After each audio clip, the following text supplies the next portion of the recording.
Hey guys, it's Lewis from Recycle Bicycle Sales here. In today's video, we're going to talk about the 5 most important bike maintenance skills that you should know. Unless something was to go really wrong, as long as you know these 5 skills, you should be able to get out of most pickles. The first one that you need to know is how to replace your tire/tube on your bicycle.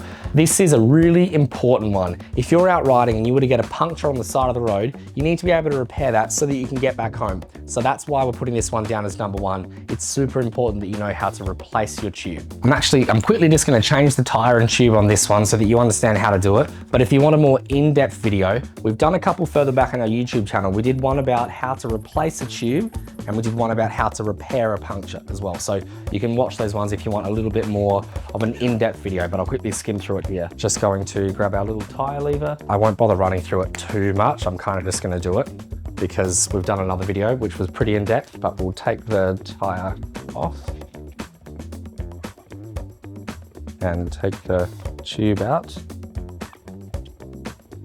And then we'll get our new tire and tube.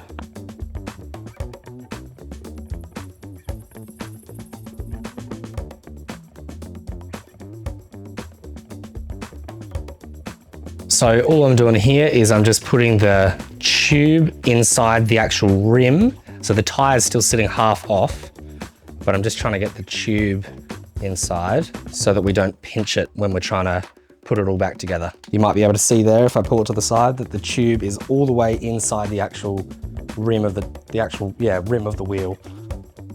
Now we'll just put the bead on the other side.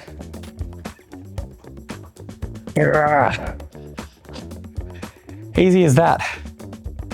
You should know how to replace your tire and tube. If you're not trying to show off, you can use a tire lever to finish what I was just trying to do there, but I am trying to show off, so I'm not going to use the tire lever. Now, as you saw there, that was pretty difficult even here in the workshop. So I think it's one that you definitely want to be able to practice, because if you're out on the side of the road, you want to know every step that you need to be able to get through that process. So if you didn't learn a whole lot in that quick little, whatever that was, 60 seconds there, we've got a YouTube video further back on our channel about how to replace a tube and another one about how to repair a puncture. Either of those videos, you'll be able to learn what you need to about what we did just there. The next skill that you need to have is knowing how to adjust the brakes on your bicycle, whether it's one of the disc brakes like this, or even one of the older traditional rim brakes. Knowing how to adjust your brakes will make sure that you can keep the bike nice and safe so you can stop in time before you run into whatever it is that you're about to run into. I'll quickly show you on the disc brake one down here, but if you want a more in-depth video about how to actually adjust your disc brakes, we've got one further back on our YouTube channel as well, but I'll quickly run through it here. You'll notice here on one of these disc brake ones that there's 2 bolts. There's a bolt at the top and a bolt at the bottom of the actual brake caliper.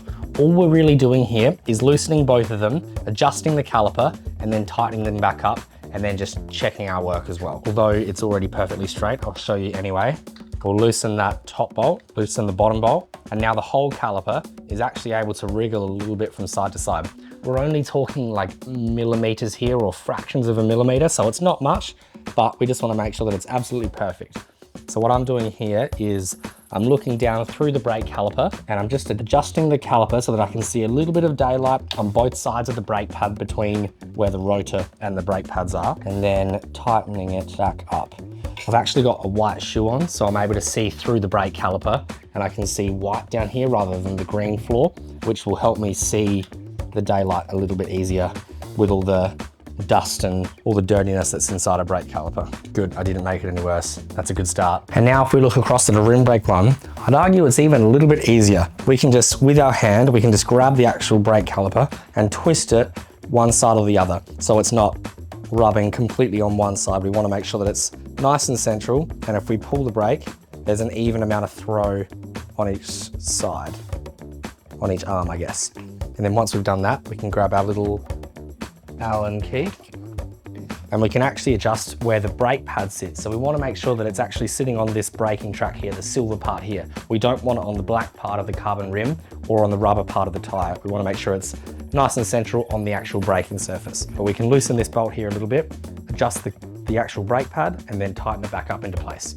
Easy as that. The third skill that I think you should have is being able to adjust your gears. We want to make sure that we're able to shift between each gear smoothly. If we're coming up to a steep hill and we need to get to an easier gear, we want to make sure that the bike is able to get to that easier gear.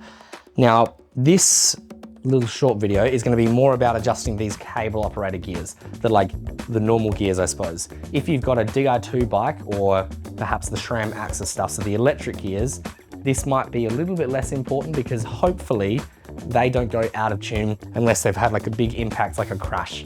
And after a crash, it's probably not a bad idea to take it to the local bike shop anyway.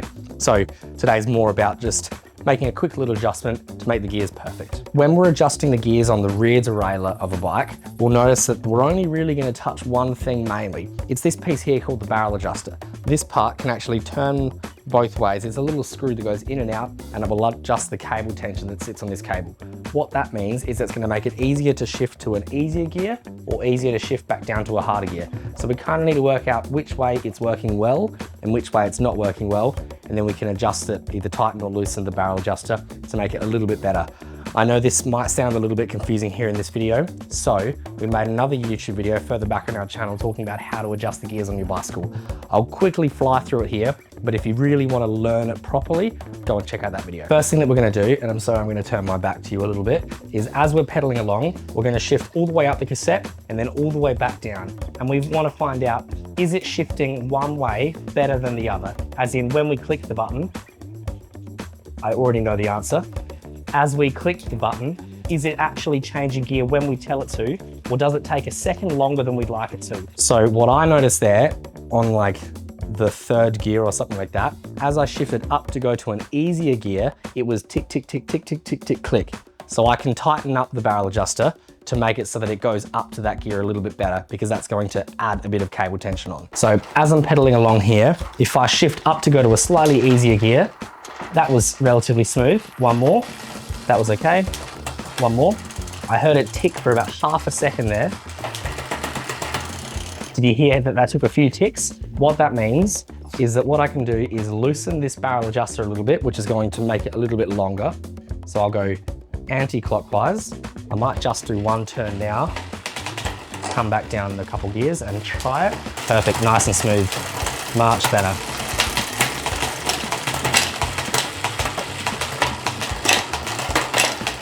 So now we've done a quick adjustment of the gears and everything's a whole lot better. Again, I know that I flew through it pretty quickly there, so if you want to really learn about what I actually did there, we've got a video further back on our YouTube channel. So the quick main takeaway there is if you want to shift to an easier gear better, you've got to loosen the barrel adjuster, which will actually add cable tension on. And if you want to come down to a harder gear easier, you've got to tighten the barrel adjuster, which will take cable tension off.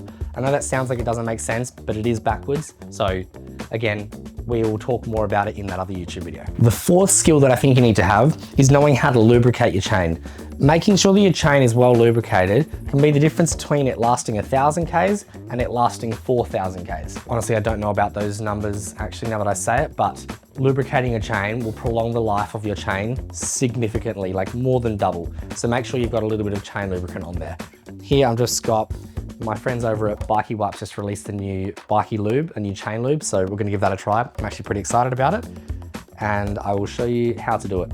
When we're putting chain lubricant on, chain lubricant is a little lubricant, I suppose, that's gonna go on where all the metal links of the chain touch. If we were to take a really close look at the chain, we'll find that there's a male piece and a female piece, like an outer piece and an inner piece, and they're rubbing up against each other. So all we're doing is dripping some chain lube on in the middle so that when the metal's rubbing up against the metal, it's not gonna scratch away and wear through it quite quickly.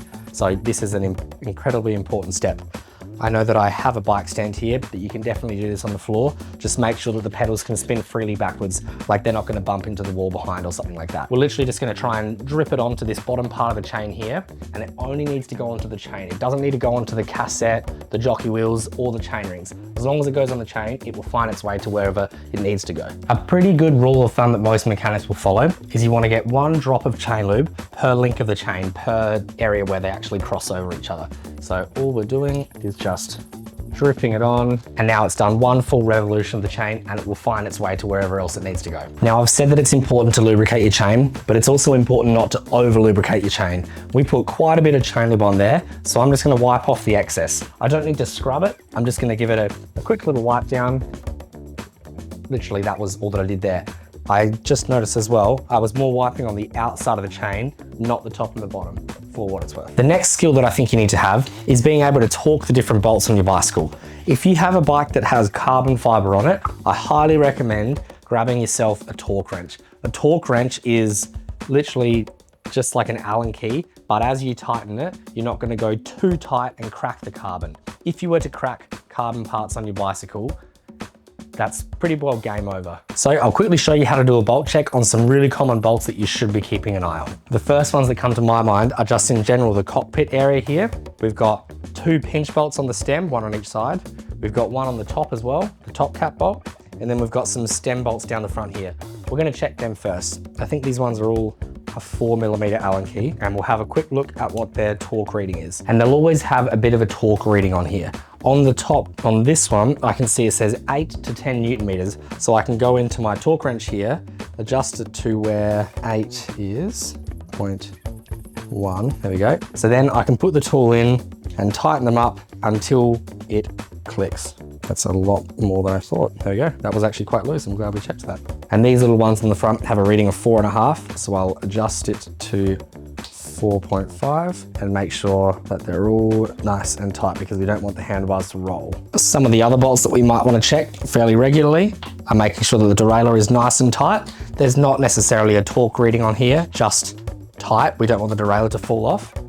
We can check the pedals as well. We can make sure that they're nice and tight, whether it's the 8mm or 6mm Allen key on the back or a 15mm spanner on the front, making sure that they're nice and tight, and on both pedals as well, on the left and the right.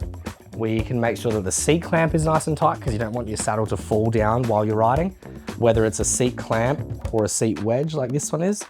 The seat wedge, well, come to think of it, the seat wedge and the seat clamp usually have a torque reading as well. So that might be a good time to grab out your trusty little torque wrench too. And the other major one, which isn't really a bolt, are the skewers or the axles on your bike, making sure that they're nice and tight on front wheel and on the back wheel. And another one that I like to add in here, it's not a bolt, but the skewer through the wheel, the actual axle. You want to make sure that it's nice and tight and that the wheel's in nice and central on both the back wheel and again on the front. We skimmed over a couple of ones quickly here and didn't go too in depth, but if you'd like a more in-depth video, we did another one further back on our YouTube channel. I think we called it pre-ride safety check, or how to do a pre-ride safety check. That was a really good video. You should go check that one out too. Final little bonus one that we've got for you is making sure that your tires are at the correct pressure. We can do this a couple of ways. We can start with just a squeeze test. We're literally just trying to squeeze it with our hand. It should feel relatively hard on a bicycle, on a road bike, I suppose, with these racing handlebars. Pretty average rule of thumb is somewhere between 80 and 100 PSI usually. There's variables in there if you're tubeless or if it's a track bike or all this sort of stuff, but pretty average rule of thumb between 80 and 100 PSI. And the best way to actually check is to put your pump on it and check the pressure on the pressure gauge. A couple of quick reasons why tire pressure is actually really important is it's gonna help you go faster. It's gonna help you control the bike better. It's not like you're riding around on a big balloon, you're riding on a bicycle tire. And even just from a puncture protection side of things. If you've got low tire pressures, your chance of getting a pinch flat is significantly higher. If you think your tire pressure is a little bit low while you're riding, you could ask your buddy who's riding along next to you or behind you to look down at the bottom of the wheel as you're riding along and let you know if it looks a little bit flat. A pretty common thing to happen on a bike ride is that you think your tire's flat because the bike feels really heavy and slow, but maybe it's just that you're riding into a headwind that day. I reckon that sums up the 5 most important maintenance skills that you need to have as a cyclist at home. If you reckon that there's any more that we should add, or maybe something that we've missed, or if you reckon that this video needs a part 2, let us know in the comment section below. We'd love to do another video about it, I suppose. Otherwise, I'm gonna say thanks for watching and we'll see you in the next video. See you guys.